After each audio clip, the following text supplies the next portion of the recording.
오늘의 헤드라인입니다. 국내 최대 규모의 과학축제인 대한민국 과학축제가 내일부터 서울 도심 일대에서 열립니다.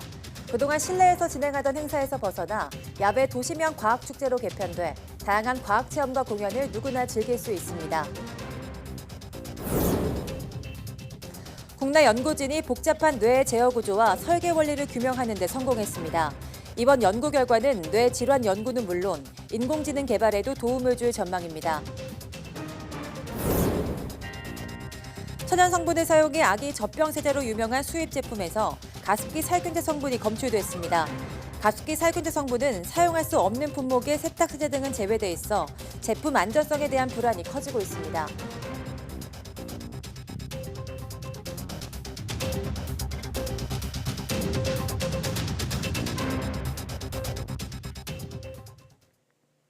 여러분 안녕하십니까? 4월 19일 사이언스 투데이입니다.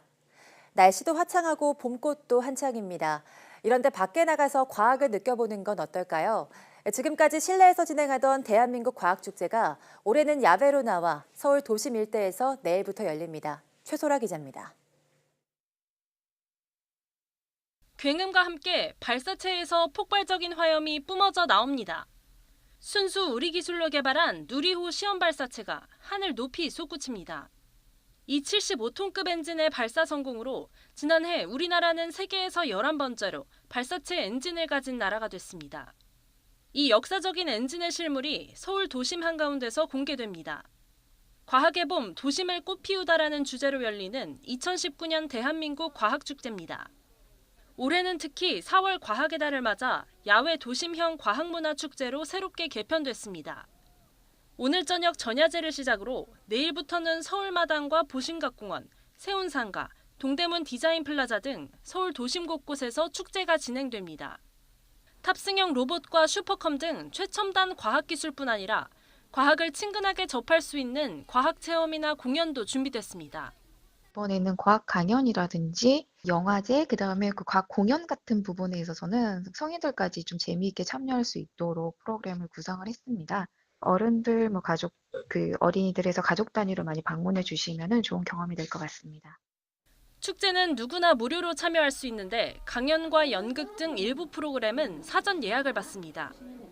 65개 기관이 참가해 모두 155개 프로그램을 운영하는 2019 대한민국 과학축제는 오는 23일까지 계속됩니다. YTN 사이언스 최설호입니다. YTN 사이언스의 뷰티풀 코리아가 2019 테이블 TV 방송 대상에서 교양 다큐멘터리 부분 대상을 받았습니다. 뷰티풀 코리아는 경기도와 강원도, 충청도 등 5개 지역의 절경을 카메라에 담아 소중한 자연유산의 가치를 재조명한 UHD 특별 기획 프로그램입니다. 올해로 13회째를 맞은 케이블 TV 대상 시상식은 유료 방송업계 종사자와 국회, 정부, 언론, 학계 등 약 400여 명이 모인 가운데 진행됐습니다. 뇌에 관한 연구가 활발히 이뤄지고 있지만 아직 밝혀지지 않은 신비의 영역이 많이 남아 있습니다. 복잡하게 연결된 뇌 네트워크에 내재한 제어 구조와 설계 원리를 풀 실마리를 국내 연구진이 알아냈습니다. 뇌 질환 연구와 인공지능 발전에 도움을 줄 전망입니다. 이정호 기자입니다. 인체의 모든 것을 통제하고 관리하는 뇌. 뇌의 인지 기능은 여러 영역 사이의 상호작용으로 이루어집니다. 하지만 뇌의 동작 원리와 제어 구조에 대한 연구 성과는 아직 내세울 게 없다는 게 정설입니다. 국내 연구진이 숨겨있던 뇌 제어 구조와 설계 원리를 밝혀내는데 한 발 더 다가갔습니다.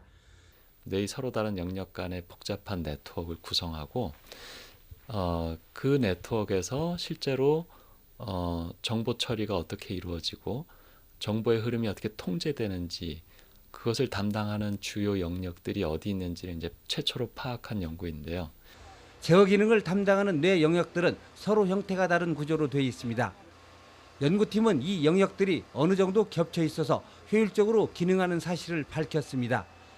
동시에 어떤 부분이 고장났을 때 원래 뇌의 기능을 정상적으로 유지할 수 있는 강인한 성질을 진화 과정에 터득했다는 것도 확인했습니다. IT와 BT가 융합된 시스템 생물학 적분을 통해 밝혀진 이번 연구는 AI, 즉 인공지능 발전에도 많은 도움을 줄 것으로 보입니다. 최근에 AI 그 네트워크 구조를 어떻게 설계하느냐가 굉장히 중요한 대목인데 이러한 이제 뇌의 실제 그 영역 간의 그 연결성 네트워크를 파악함으로써 뇌를 모사한 AI를 이제 개발할 수 있을 것으로 예상되고 뇌 설계 원리를 풀 실마리를 제공한 이번 연구는 융합과 국제학술지 아이사이언스에 실렸습니다. YTN 이정우입니다. 실리콘 태양전지보다 제조 비용이 저렴해 차세대 태양전지로 주목받는 페로브스카이트 태양전지의 전기 생산 효율이 20%를 돌파했습니다. 세종대와 미 국립신재생에너지연구소 등 국제 공동연구팀은 납과 주석으로 만든 페로브스카이트 태양전지 효율을 기존 한계였던 18%를 넘겨 20% 이상까지 끌어올리는 데 성공했다고 밝혔습니다. 연구팀은 납 주석 페로브스카이트 태양전지 위에 구아니딘 사이오시안산이라는 화학물질을 처리했더니 전하 수명이 7배 이상 늘어났고 전지 효율은 20.4%를 기록했다고 밝혔습니다. 또 연구진은 페로브스카이트 전지를 겹겹이 쌓아 텐덤 전지를 만들었더니 효율이 최고 25%를 기록했다고 밝혔습니다. 아기들의 젖병을 씻는 세제에서 가습기 살균제 성분이 검출돼 아기를 키우는 엄마들의 불안이 커지고 있습니다. 식약처가 일부 주방 세제에 대해 통관 금지와 수거 명령을 내렸지만 해당 회사의 다른 제품은 과연 안전한지 추가적인 검사를 요구하고 있습니다. 한영규 기자입니다. 엄마들 사이에서 아이들의 젖병 세제로 유명한 제품입니다. 캐나다에서 수입한 제품으로 100% 식물에서 추출한 천연 성분 제품이라고 강조하고 있습니다.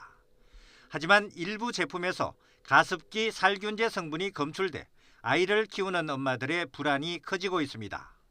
해당 제품을 수입한 업체는 지난해 생산된 주방세제 15개 제품을 환불하거나 교환해 준다고 밝혔습니다.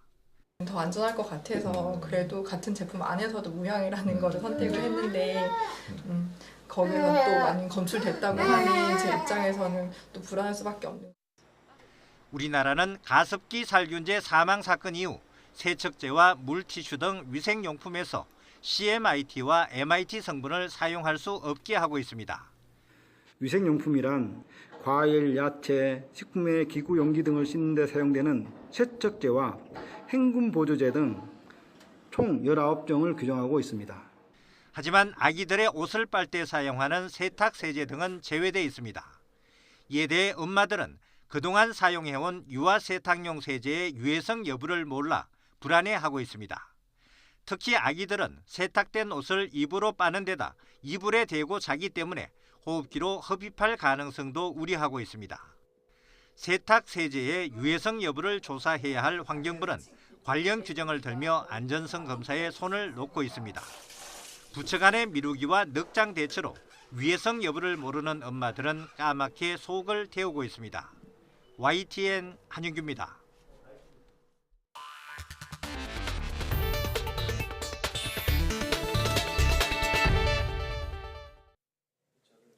천년 전 지구상 최대 규모의 화산 폭발이 일어났던 곳이 바로 백두산입니다. 아직도 활동을 멈추지 않은 활화산이어서 폭발에 대비한 남북 공동 연구가 시급하다는 지적이 계속되고 있습니다. 이동은 기자가 보도합니다. 백두산 화산은 지금으로부터 천여 년 전인 946년 폭발했습니다. 지구상에서 일어난 역대 최대 규모의 화산 폭발 가운데 하나입니다. 당시 백두산이 내뿜은 화산재가 한반도 전체를 1m 두께로 덮었다고 알려졌을 정도입니다. 문제는 백두산이 지금도 마그마를 머금은 활화산이라는 점입니다. 화산은 에너지는 이제 없어지는 게 아니거든요. 살아있는 생명체는 언젠가는 죽듯이 활화산은 언젠간 터집니다. 그것은 아무도 거기에 대해서는 이의를 달 수는 없어요. 백두산의 분화 가능성을 엿볼 수 있는 징후도 나타났습니다. 보통 한 달에 7건 정도 발생하던 지진이 지난 2002년부터 2005년 사이에는 매달 70건 정도로 늘었습니다. 지하 마그마방의 압력이 증가하면서 한때 천지 바닥이 12cm까지 부풀어 올랐고 화산가스에서는 마그마의 주요 성분인 이산화탄소 농도가 99%까지 나타났습니다. 전문가들은 백두산의 폭발 시점을 예측할 수 없지만 대비가 필요하다고 말했습니다. 과거에 이 정도가 터진 경험이 있기 때문에 그걸 거울 삼아서 한번 미루어 보는 거죠. 그런 징후들을 감시해서 혹시 다가올 분화 위험에 우리가 대비를 좀 할 수 있지 않을까, 뭐 이런 데 포인트가 있는 거지. 또 중국은 물론 북한과 협력해 백두산에 대한 심층적인 연구를 진행하는 것이 시급하다고 지적했습니다. YTN 사이언스 이동은입니다. 서울대학교가 실험 대상으로 금지된 사역견을 실험에 이용하면서 학대했다는 의혹이 제기된 이병천 교수에 대해 관련 연구를 중단시켰습니다. 서울대는 이 교수의 스마트 탐지견 개발 연구를 중단시키고 이 교수가 맡은 실험 동물자원관리원 원장직 직무를 정지시키기로 했다고 밝혔습니다. 앞서 동물보호단체 비글구조 네트워크는 이 교수 연구팀이 동물보호법을 위반해 은퇴한 검역 탐지견을 실험하고 학대했다고 주장하며 관련 사진과 영상을 공개했습니다. 이 단체는 사람이나 국가를 위해 사역한 동물은 동물 실험이 금지하도록 동물보호법에 규정되어 있지만 이 교수는 은퇴 탐지견을 대상으로 잔혹한 동물 실험을 했다고 주장하고 있습니다. 일본 연구팀이 실명위기 환자들에게 세계 최초로 다른 사람의 만능 줄기세포로 만든 망막세포를 이식했는데 안전하다는 연구 결과를 얻었다고 발표했습니다. 일본 이화학연구소는 특수면역 능력 보유자의 만능 줄기세포로 만든 망막세포를 환자 5명의 눈에 주사기로 주입한 임상실험 결과를 도쿄 일본 안과학회에서 발표하며 이같이 밝혔습니다. 연구팀은 연구 대상자 5명 모두에서 새 망막세포가 정착했고 종양이 나타나지 않았다고 밝혔습니다. 또 5명 가운데 4명은 시력이 그대로 유지됐고 1명은 향상된 것으로 나타났습니다. 이번 임상실험에 참여한 5명은 삼출형 가령 황반변성에 걸린 60에서 80대 남성인데 황반변성은 노인층 실명 원인 1위로 아직 완치 방법이 없습니다. 흔히 진달래라고 하면 분홍빛 꽃을 생각하게 되는데요. 국내에서는 거의 보기 힘든 흰 진달래 군락지가 개인의 노력으로 복원돼 장관을 이루고 있다고 합니다. 이성호 기자입니다. 바람이 불 때마다 야산이 온통 흰색 물결로 넘실댑니다. 흔히 볼 수 있는 진달래인데 분홍빛이 아닌 흰색 꽃이 피어 있습니다. 흰 진달래는 희귀 변이종으로 국내에서는 1970년대까지만 해도 자생하는 군락지가 있었습니다. 하지만 무분별한 채취와 훼손으로 군락지는 이제 거의 찾아볼 수 없고 환경부에서 특정 야생식물로 지정해 보호하고 있습니다. 이렇게 사라져버린 흰 진달래 군락지가 충북 음성에서 다시 복원됐습니다. 지난 1999년 음성으로 기촌한 정질신 씨가 아들과 함께 흰 진달래 연구와 재배 등으로 흰 진달래 군락지가 만들어진 겁니다. 우리나라의 야생화에 대한 꿈이 있으셔가지고요. 특히 진달래에 대한 꿈이 있으셔서 귀촌하시고 나서 이 진달래를 보존하겠다라는 일종의 사명감 때문에 이곳에서 자라는 흰 진달래는 수령이 오래된 것은 30년이 넘을 정도로 다양한 흰 진달래가 심겨 있습니다. 특히 이곳에는 흰 진달래꽃과 분홍 진달래꽃이 한 나무에서 함께 피는 희귀 나무도 있어 그 가치가 더 높습니다. 이곳처럼 흰 진달래가 군락을 이루는 곳은 국내에서 거의 찾아보기 어렵습니다. 이곳에 심어진 흰 진달래는 3천여 그루로 다른 진달래까지 합하면 12,000여 그루의 진달래가 자라고 있습니다. 국내에서 자생하는 대부분의 진달래가 심겨 있는데 전 씨는 흰 진달래 복원이 어느 정도 이뤄지면 일반에도 보급할 계획입니다. 현재로서는 일단 보존하고 개체수를 좀 더 늘리는 데 집중을 할 생각이고요. 네, 개체수가 어느 정도 늘려져서 이제 외부에 공개할 수 있는 시점이 되면 여기를 뭐 수목업 같은 걸로 40여 년 전 국내에서 사라진 흰 진달래 군락지가 복원돼 다시 우리 산야에 널리 퍼질 날도 얼마 남지 않았습니다. YTN 이성호입니다.